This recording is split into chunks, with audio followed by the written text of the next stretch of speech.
What's Gucci with a YouTube Veterans Military? Back again with another banger. Today we're going to be talking about the secret to get that increase to hypertension. I think I've unlocked it.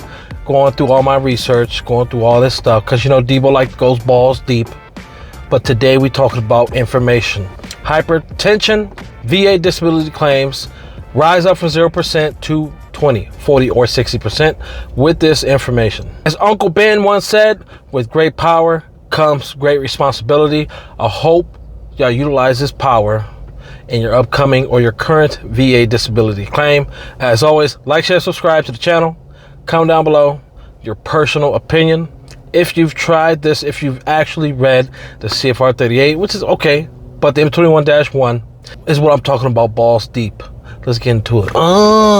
So, first of all, the VA awards hypertension VA claims at 0, 10, 20, 40, and 60%. That being said, underneath the Pact Act presumptive conditions, vast majority of veterans are getting 0% under the Pact Act presumptive conditions, and then very few are getting 10%. Now, looking at all the information, because the information is there, we just got to go look, we got to pull it, we got to read it, decipher it, get into the matrix. We got to get Neo Morpheus level on this, you know what I'm talking about?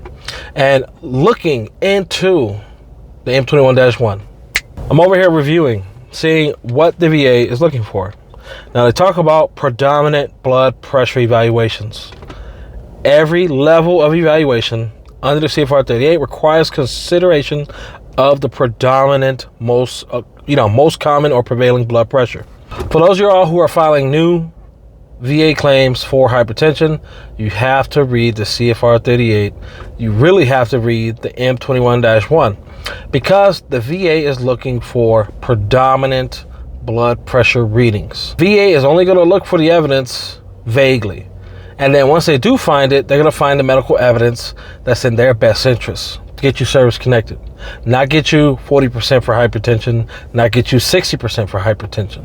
No, that's not what the VA is going to do. They're going to get you service connected so you can be at that non-compensatable level. You're not going to reap any annual cost of living increases to VA disability. No, you're going to be still at 0, still receiving benefits, but the compensation is out of the window. So, and the VA, they're talking about, hey, determine which readings correspond with various levels of evaluation, specific in the diagnostic criteria. For example, diastolic readings 100 or more, or 110 or more, are subjected to qualifying reading levels. Those are predominant. So, if whatever medical evidence that you're supplying to the VA, hopefully you went into your CFR 38, you went to your medical record and you pulled the information, the specific blood pressure readings on specific days you want to utilize in this process. That's going to be like, okay, hey, 160, 160, 160. Let's give this veteran 60% for VA disability. But wait, there's more. There's always more. Whatever you supply to the VA that first time is what's going to be considered. That's what they're going to be thinking about. Okay, if you have blood pressure readings around 40% levels, okay, they're going to be considering that. However, they're going to send you to a CMP, compensation and pension exam. And in that exam, you're going to be taking more blood pressure readings. Now, in order to fight that, because whatever medical evidence that you supply to the VA, whether it be under the Pact Act presumptive conditions, or, if you don't even qualify for that, if it's just like hypertension, you had hypertension in service and you're filing a claim now, you got to do due diligence. And what the VA is looking for is credible, reliable medical evidence. What does that mean? During the evaluation period starts once you hit submit. Once you hit submit on your claim specifically for hypertension, you could have sleep apnea on there, you could have PTSD increase, hemorrhoids, IBS gain, what the case may be, but specifically for hypertension and other cardiovascular diseases, the VA is looking for that information within the life cycle of that claim. So what do? Get in with your doctor monthly, bi-weekly, whatever the case may be. Have them officially record your blood pressure readings. If you're on medication and you're still eating bacon, orange juice, coffee cakes, whatever the case may be. You're still eating like you shouldn't be eating, but you got the medication, and or maybe you're eating healthy, whatever the case may be, and your blood pressure readings are still high. Go to your doctor, get it officially recorded. That's credible medical evidence.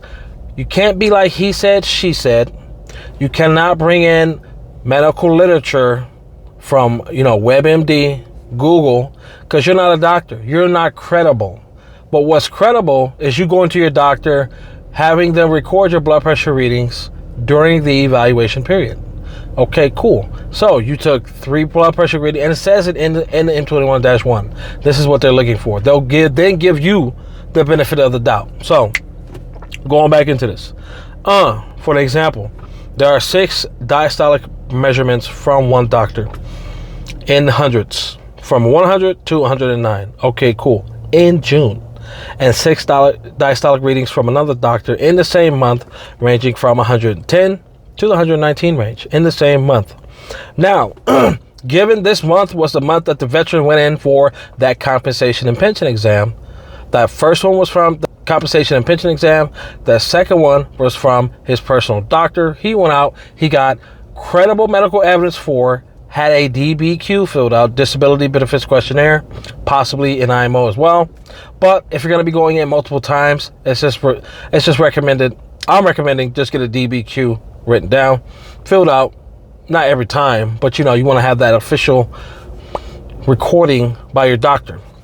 They're going to consider you more so for that 20% criteria versus that 10%. If you submitted your claim, you waited 6 months, you did nothing during those 6 months. You didn't go into the doctor, you didn't take no recordings with them, nothing. You just went into your C&P exam, and then whether they take 3 to 6 blood pressure readings in one sitting or they space it out, it depends on the examiner. Majority of the examiners, they're not going to do that. They're just going to roll tide. They bring you in, take your blood pressure reading, 5 minutes later, another reading, 5 minutes, another reading. They might do it like that. Or they'll just do it back to back to back to back to back. Who knows? But if you're not providing the VA with credible medical evidence during that evaluation period. So I would do it pre and post that C&P exam. Same month. If you're doing it in the same month, the VA is going to wait. They're going to give you the benefit of the doubt. If you got blood pressure readings matching 20% level, they're going to give you the 20% versus whatever you clocked at that C&P exam. If you got 40% hypertension, hey, that's if your blood pressure readings are supporting a 40% VA disability rating for hypertension, they're going to give it to you versus that possible 0 that all these C&P examiners tend to have and be submitting to the VA. However, some of the very rare veterans who have blood pressure readings supporting a 60% VA disability rating for hypertension, then the VA is going to weigh your medical evidence that's coming from a credible, reliable source. And the VA states this in the M21-1. They are looking for a credible source. Now, you cannot just come in with WebMD, peer review, fucking, all this bullshit saying, hey, my C doctor told me X, Y, and Z. Well, your C doctor, your C daddy, shout out to the Navies. They ain't no doctor. They're not credible. I don't even know who this person is, whatever the case may be. No, can't even reach back out to them. So you want to make sure that you are getting your information and you are preparing yourself for this process. It's not hard. It does take some, a little bit of seasoning on there. For my cooks out there, if you know how to cook, you gotta clean your meat off. You gotta clean your meat off. You gotta season it well. You gotta season it. Prime it with lime, olive oil, grapeseed oil, whatever the case may be. You gotta prime it. Before you lay it on that grill, which is VA disability, and then you flip it, whatever the case may be. But hey, this is just some information that you can do whatever you want to do with it. I am telling you, I've reviewed the M21-1, CFR 38, multiple denied claims that veterans were able to turn, as well as the medical evidence that they supplied during their higher level review. you know, during a supplemental claim. So, hey, y'all like this type of content? As always, like, share, subscribe, comment down below. Like the video if you learned anything from this, or if you got a little chuckle. Until next time, this motherfucker Debo out. Y'all see Gucci with it.